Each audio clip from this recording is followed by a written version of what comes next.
Up next is Action TV.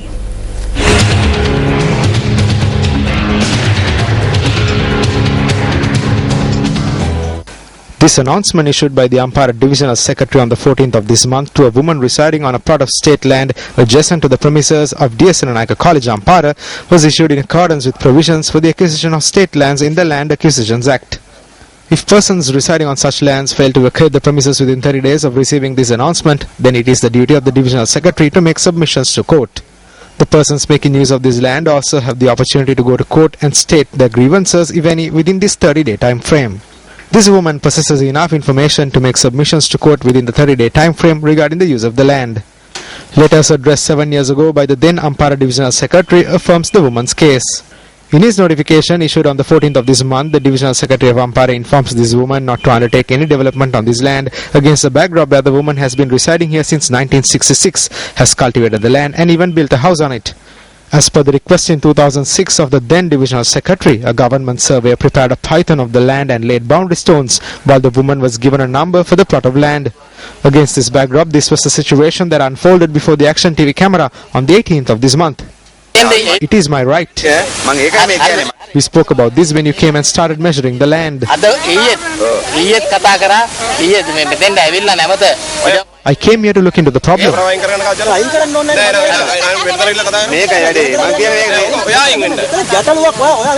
No, I have no problem, but I have been given it in writing and therefore I must be given the plot of land.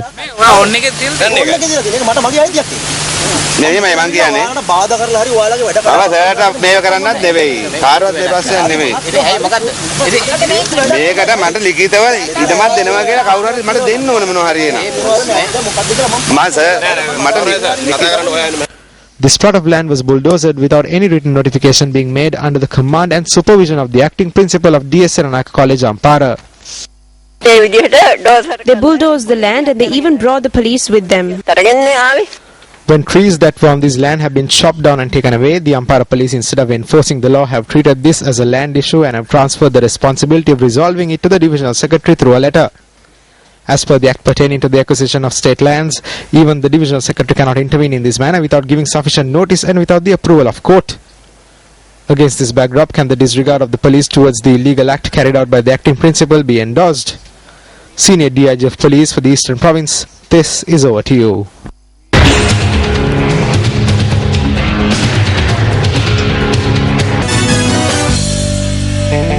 And on Sports First tonight, the first one-day international of the Tri-Nation Series featuring Sri Lanka, India and host West Indies is currently underway at Kingston, Jamaica.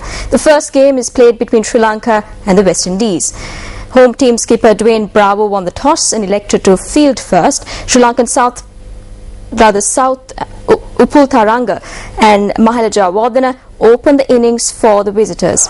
The pair put on a 62-run opening stand. Tharanga was the first to fall for 25 runs off a Dwayne Bravo delivery, handing a catch to the Windies stumper Dinesh Ramdeen. Kumar Sangakkara walked in next to join Mahilaja Wardena at the crease. Batting first, Sri Lanka were on 86 runs for 2 wickets after 18.3 overs a short while ago. Be more attacking. A lot of the Tulang. The Inter-School Rugby League came to a close today with the encounter between Royal College Colombo and Dharmaraja College Kandy. Dharmaraja College emerged as champions of the A-Division League after the match ended in a draw. As several crashes were witnessed during a number of school rugby games this season. Let's take a look back at some of these incidents. On the 18th of this month, players of Royal College withdrew from the field claiming they were injured due to a clash which erupted during their match against Isipatana College. A similar incident took place yesterday at the Bogambara Stadium in Kandy when Kingswood College took on St. Anthony's College Katugastata.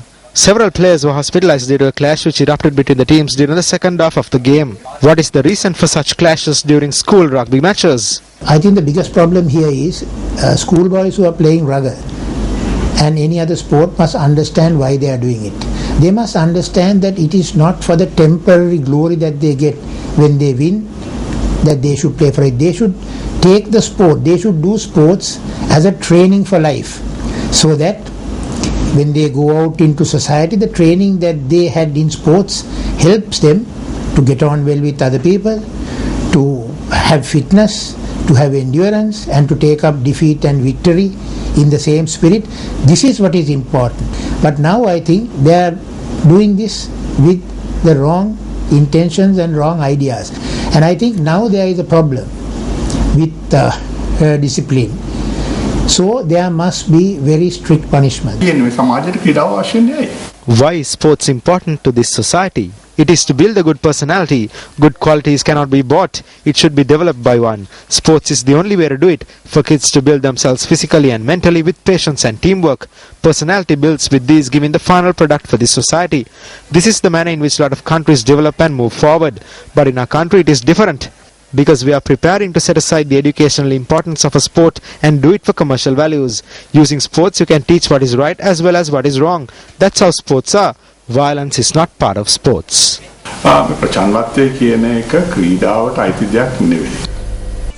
before we leave you tonight, we'll take a quick look at the score from the first ODI of the Tri-Nation Series between Sri Lanka and West Indies. Batting first, Sri Lanka a short while ago won 98 runs for the loss of 2 wickets after 20 overs.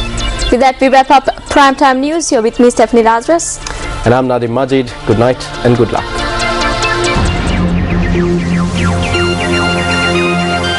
Hotline 0114-896-896. www.newsfirst.lk. Feedback at newsfirst.lk.